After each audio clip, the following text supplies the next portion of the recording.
The United Nations and its mostly autocratic member regimes have big plans for your life, your children, your country, and your world. And those plans are not limited to the coercive climate agreement recently concluded in Paris. While the establishment media in the United States was hyping ISIS, football, and of course global warming, virtually every national government, dictatorship on the planet met at the 70th Annual General Assembly at UN headquarters in New York to adopt a draconian 15-year master plan for the planet. Top globalists such as former NATO chief Javier Solana, a socialist, are celebrating the plan, which the summit unanimously approved, as the next great leap forward. Yes, the old campaign slogan of the Chinese Communist Party. The master plan is comprised of 17 post-2015 Sustainable Development Goals, SDGs, with 169 specific targets to be foisted on all of humanity, literally all of it, as the plan itself states explicitly. As we embark on this collective journey, we pledge that no one will be left behind, reads the UN manifesto, entitled Transforming Our World, the 2030 Agenda for Sustainable Development. But if you love liberty, self-government, free markets, or the US Constitution, you will almost certainly be wishing that the UN would leave you behind. Officially dubbed Agenda 2030, the UN plot, as its full title suggests, is aimed at transforming the world. The program is a follow-up to the last 15-year UN plan, the defunct Millennium Development Goals, or MDGs. It also dovetails nicely with the deeply controversial UN Agenda 21, even including much of the same rhetoric and agenda. But the combined Agenda 2030 goals for achieving what is euphemistically called sustainable development represent previous UN plans on steroids, deeper, more radical, more draconian, and more expensive. This agenda is a plan of action for people, planet and prosperity, reads the preamble. All countries and all stakeholders, acting in collaborative partnership, will implement this plan. Ironically, the preamble even claims the UN goals will free the human race from the tyranny of poverty and heal the planet, or, as the planet is also referred to in the document, Mother Earth. Not so subtly purporting to usurp the role of God, the UN even claimed that the future of humanity and of our planet lies in our hands. Speaking on September 25 at the opening ceremony of the confab that adopted Agenda 2030, Secretary-General Ban Ki-moon hinted at just how far-reaching the plot really is.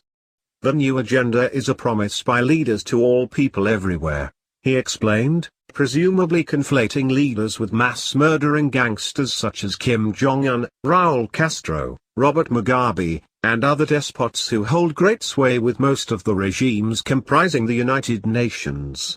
It is a universal, integrated and transformative vision for a better world. We need action from everyone, everywhere, Ban said, pointing to the guide offered by the 17 SDGs. They are a to-do list for people and planet, and a blueprint for success. We must use the goals to transform the world, Ban continued. Institutions will have to become fit for a grand new purpose. The Agenda 2030 agreement makes the audacity of the scheme clear, too. This is an agenda of unprecedented scope and significance, boasts the document. Never before have world leaders pledged common action and endeavor across such a broad and universal policy agenda, the agreement continues. What we are announcing today, an agenda for global action for the next 15 years, is a charter for people and planet in the 21st century. The agenda. Perhaps the single most striking feature of Agenda 2030 is the practically undisguised roadmap to global socialism and corporatism, fascism, as countless analysts have pointed out. To begin with, consider the agenda's Goal 10, which calls on the UN, national governments, and every person on Earth to reduce inequality within and among countries. To do that, the agreement continues, will only be possible if wealth is shared and income inequality is addressed. As the UN document also makes clear, National socialism to combat inequality domestically is not enough. International socialism is needed to battle inequality even among countries. By 2030, ensure that all men and women, in particular the poor and the vulnerable, have equal rights to economic resources, the document demands. In simpler terms, Western taxpayers should prepare to be fleeced so that their wealth can be redistributed internationally as their own economies are cut down to size by big government. Of course, as has been the case for generations, most of the wealth extracted from the productive sector will be redistributed to the UN and Third World regimes, not the victims of those regimes, impoverished largely through domestic socialist, totalitarian policies imposed by the same corrupt regimes to be propped up with more Western aid under Agenda 2030. Wealth redistribution alone, however, will not be enough. Governments must also seize control of the means of production, either directly or through fascist-style mandates. We commit to making fundamental changes in the way that our societies produce and consume goods and services, the document states. It also says that governments, international organizations, the business sector and other non-state actors and individuals must contribute to changing unsustainable consumption and production patterns, to move towards more sustainable patterns of consumption and production. In plain English, the Agenda 2030 document is claiming that today's consumption and production patterns are unsustainable, so we'll need to get by with less. How much less? It would be hard to find a more clear and concise assessment than that offered by the late Maurice Strong, the recently deceased Canadian billionaire and longtime UN environmental guru who led the 1992 Earth Summit. In a pre-Earth Summit document, it is clear that current lifestyles and consumption patterns of the affluent middle class, involving high meat intake, consumption of large amounts of frozen and convenience foods, ownership of motor vehicles, numerous electrical appliances, home and workplace air conditioning, expensive suburban housing, are not sustainable. In truth, such lifestyles and consumption patterns are sustainable, so long as the freedom that makes prosperity possible is not destroyed in the name of achieving sustainability. The UN and the environmental lobby claim that we must get by with less because there are now too many people on the planet consuming too many resources. But this rationale for accepting UN-imposed scarcity is patently false. Of course, the promoters of Agenda 2030 would claim that rather than impoverish us, the global regime they envision would take good care of us, through universal health coverage, for instance. One of the targets for Goal 3, ensuring healthy lives and well-being, is, achieve universal health coverage, including vaccines for all. Universal access to mental health, along with sexual and reproductive health care services, code words for abortion and contraception, are also included. All governments are expected to integrate such services into their national strategies and programs, the agreement demands. It is worth noting that mass-murdering Soviet dictator Vladimir Lenin made clear that controlled healthcare is the keystone of socialism. The United Nations obviously agrees. And though he may not call it socialism, Obama undoubtedly also views government control of healthcare as key. Indeed, enactment of Obamacare could be viewed as a great leap forward by the United States toward implementation of a key component of Agenda 2030. Before Agenda 2030 was even approved. But as important as targeting healthcare is to the globalist schemers, any plan for building international socialism would be lacking without also targeting the next generation with global socialist propaganda. And so an entire goal of Agenda 2030 is devoted to ensuring that all children, everywhere, are transformed into what the UN calls agents of change, ready to push forward the plan for the new global order. Children and young women and men are critical agents of change and will find in the new goals a platform to channel their infinite capacities for activism into the creation of a better world, the agreement explains. The sort of activists that the UN hopes to make your children into is also explicitly defined in the agreement. By 2030, ensure that all learners acquire the knowledge and skills needed to promote sustainable development, including, among others, through education for sustainable development and sustainable lifestyles, human rights, gender equality, promotion of a culture of peace and non-violence, global citizenship and appreciation of cultural diversity and of culture's contribution to sustainable development. The Global Plan for 2030 states, considering what the UN means by sustainable development, population control, central planning, global governance, and more, the agenda for your children takes on an even more sinister tone. Sustainable children for global citizenship in the new order will be accomplished via what the UN misleadingly refers to as education. In the UN document the word education alone is mentioned more than 20 times.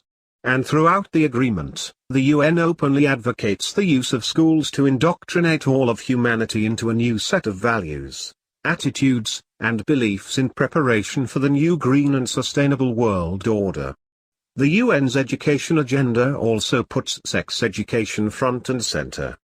By 2030, ensure universal access to sexual and reproductive health care services, abortion and contraception, including for family planning, information and education, the document explains. How much will Agenda 2030 cost? Various figures have been thrown around by UN bureaucrats regarding the monetary costs of the plan, generally ranging between $3 trillion and $5 trillion per year. Yes, trillions. In the From Billions to Trillions report released by the World Bank in July 2015, the globalist outfit, a key player in Agenda 2030, conceded, to meet the investment needs of the Sustainable Development Goals, the global community needs to move the discussion from billions in ODA, official development assistance, to trillions in investments of all kinds, public and private, national and global, in both capital and capacity. But the money needed to implement Agenda 2030 and other UN schemes is only part of the cost. Other parts include the loss of our national independence and freedom that the rise of global governance and global socialism would surely entail. Revealingly, empowering dictators to help in global governance is openly touted by Agenda 2030. The document states, we recommit to broadening and strengthening the voice and participation of developing countries, the regimes ruling those countries, including African countries, least developed countries, landlocked developing countries, small island developing states and middle-income countries, in international economic decision-making, norm-setting and global economic governance. Powerful promoters. When Agenda 2030 was adopted at the 70th Annual UN General Assembly confab in New York City on September 25, the UN plot to re-engineer civilization was ushered in with a thunderous standing ovation, the UN Department of Public Information reported. Every one of the 193 UN member governments on the planet, from murderous communist and Islamist dictatorships to those ruling what remains of the free world, vowed to help impose the UN's controversial goals on their subjects. It all sounded so wonderful to some of the world's most brutal dictators that they could hardly contain their glee. This agenda promises a brave new world, a new world which we have to consciously construct, a new world that calls for the creation of a new global citizen, gushed Marxist dictator Robert Mugabe, the genocidal mass murderer enslaving Zimbabwe who also serves as chairman of the African Union. I want to believe that we are up to this task that we have voluntarily and collectively committed ourselves to. Our success, and in particular the promise of a new world that awaits us, depends upon this commitment. He also promised to vigorously impose the UN Agenda 2030 on the starving and impoverished victims his regime lords over with Agenda 2030-style policies. The communist Castro regime vowed to work with socialist Venezuelan strongman Nicolas Maduro and other tyrants to impose the UN goals on their victims, too, all with financing from Western taxpayers. The brutal tyrants ruling communist China, meanwhile, have also been enthusiastic cheerleaders for the UN goals that the regime boasted it played a crucial role in developing. The Chinese autocracy, infamous for forced abortions, censorship, religious and political persecution, the one-child policy, terrible pollution, kangaroo courts, and of course, murdering more human beings than any other entity in all of human history, used its vast, global propaganda machine to celebrate Agenda 2030. China has made important contributions to the global efforts in reaching a fair, inclusive and sustainable post-2015 development agenda. The regime's deputy permanent representative to the UN, Wang Min, was quoted as saying in a report by the Communist Chinese news and espionage service Xinhua, China is also very active in putting forward Chinese proposals. The agreement includes important proposals by China and many other developing countries in numerous aspects. Among other commitments, China promised to spend $2 billion in foreign countries to meet the UN goals in education and health, with its funding increasing to $12 billion by 2030. While only contributing a small piece of the pie, the fact that Beijing is so excited about the agenda is quite revealing. Echoing Chairman Mao's rhetoric, EU and NATO globalist Javier Solana said, with a sustained commitment from all countries, developed and developing alike, the world can ensure that it celebrates another great leap forward in 2030. Emphasis added. The last great leap forward, presided over by Chairman Mao Zedong between 1958 and 1963, resulted in the murder of an estimated 45 million Chinese who were worked, starved, or beaten to death. The Obama administration, which apparently does not plan to present the UN scheme to the US Senate for ratification as required by the US Constitution, also offered a forceful defense of the UN agenda. Speaking to the UN General Assembly on September 27, 2015, after purporting to commit the United States to the global plot, Obama claimed the UN blueprint is one of the smartest investments we can make in our own future. Even the world's leading religious figure, Pope Francis, addressed UN member governments with a plea to support the UN goals. The adoption of the 2030 Agenda for Sustainable Development is an important sign of hope, he declared, before demanding a UN climate regime as well. Beyond governments and religious figures, much of the private sector also enthusiastically backed the new goals. Among the mega corporations backing the scheme are the world's top 3 search engines, Google, Microsoft's Bing, and Yahoo. It was not immediately clear whether those corporations' support for the UN agenda would affect the supposed impartiality of search results, but critics of the UN plan expressed alarm nonetheless. For now, at least, the world and the White House are all pretending that the SDGs are binding on Americans, too. However, the US Senate was not consulted, as the Constitution requires for all treaties.